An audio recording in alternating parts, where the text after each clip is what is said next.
नमस्कार मंडळी, मी आहे किशोरी आणि किशोरीज किचन मराठीमध्ये तुम्हा सर्वांचं खूप खूप स्वागत आहे. आज आपण कोथिंबिरीचा मसाला पराठा बघणार आहोत. तर त्यासाठी काय काय साहित्य लागते ते बघूयात. तर त्यासाठी आपण सर्वात पहिले कणिक मळून घेणार आहोत. तर मी इथे 2 कप कणिक घेतलेली आहे. त्यामध्ये अर्धा चम्मच कलोंजी घातली, अर्धा चम्मच जिरे घातलेलं आहे आणि चवीला थोडं मीठ घातलेलं आहे. हे सैंधव मीठ घातलं आहे इथे मी.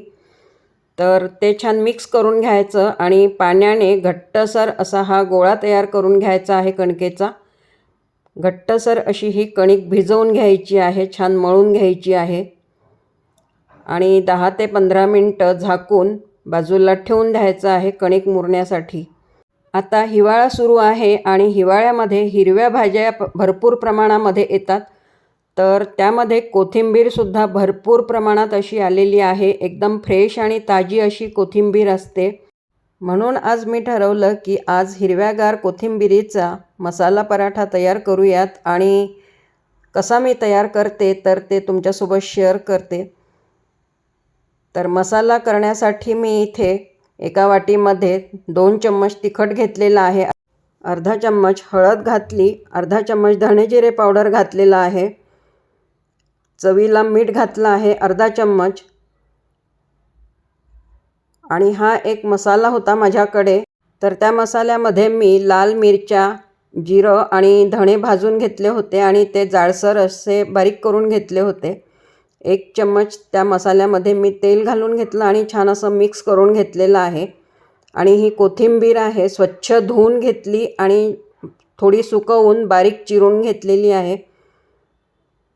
तर आता इकडे 10 ते 15 मिनटं झालेले होते आणि कणिक पण छानपैकी मुरलेली आहे. तर आता थोडी चोळून घेते त्या कणकेला आणि पराठे तयार करायला सुरुवात करते. तर कणकेमधनं एक छोटा गोळा काढून घेतला आणि छानपैकी लाटून घ्यायचा आहे. तर संपूर्ण पोळीच लाटून घ्यायची आहे त्याची. तर अशा प्रकारे मी पोळी लाटून घेतलेली आहे आणि त्यावर आता थोडं तेल पसरवून घेतलेलं आहे, म्हणजे जो मसाला लावणार आहे मी त्याला तर तो छान पसरेल पूर्णपणे पूर्ण पोळीला.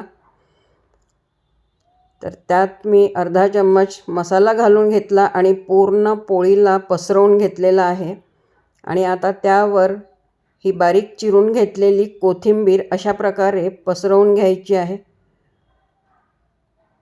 हे पराठे हिवाळ्यामध्ये खायला खूप टेस्टी असे लागतात आणि हेल्दीसुद्धा आहेत.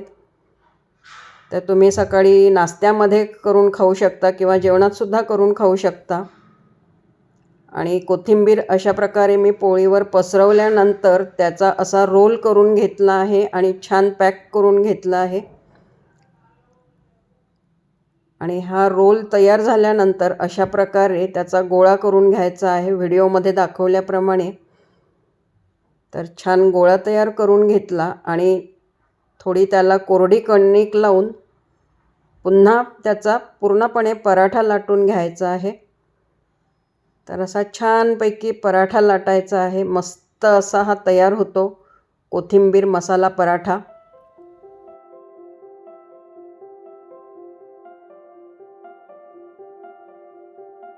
अशा प्रकारे मी हा कोथिंबीर मसाला पराठा लाटून घेतला आहे आणि तव्यावर छानपैकी दोन्ही बाजूंनी खरपूस असा भाजून घेणार आहे. तर त्याला दोन्ही बाजूंनी तेल लावून घ्यायचं आहे आणि मस्त असं भाजून घ्यायचं आहे. खायला खूप छान असा हा पराठा लागतो.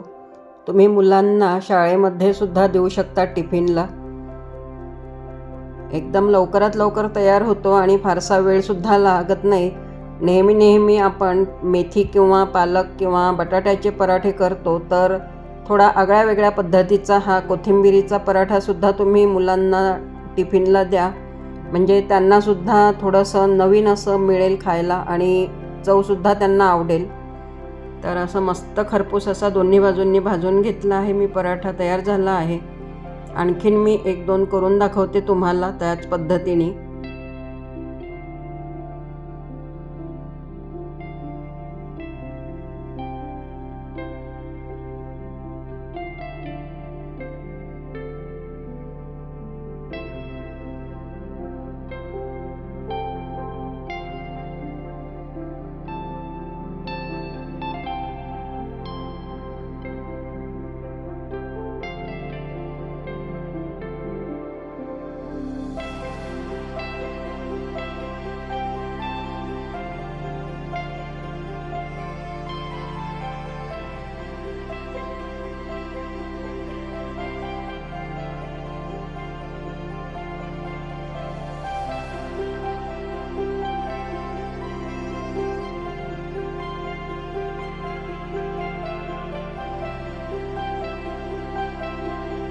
मस्त असं दोन्ही बाजूंनी शेकून घ्यायचं आहे. आणि ह्या पराठ्याला मी चिमट्याने असे खोबे पाडून घेतले आहेत. थोडा डिझायनर दिसतो आणि दिसायला खूप छान दिसतो, त्यामुळे खायला पण मजा येते. तर अशा पद्धतीने सुद्धा तुम्ही करून बघू शकता. तर मी तुम्हाला एक पराठा अशा पद्धतीने मी करून दाखवलेला आहे. डिझायनर असा हा कोथिंबिरीचा मसाला पराठा. आजची ही कोथिंबीर मसाला पराठ्याची रेसिपी तुम्हाला कशी वाटली तर मला कमेंट करून कळवा. आणि आजची ही रेसिपी तुम्हाला आवडली असेल तर प्लीज लाईक करा, शेअर करा आणि चॅनलला अजूनपर्यंत तुम्ही सबस्क्राईब केलं नसेल तर सबस्क्राईब करा.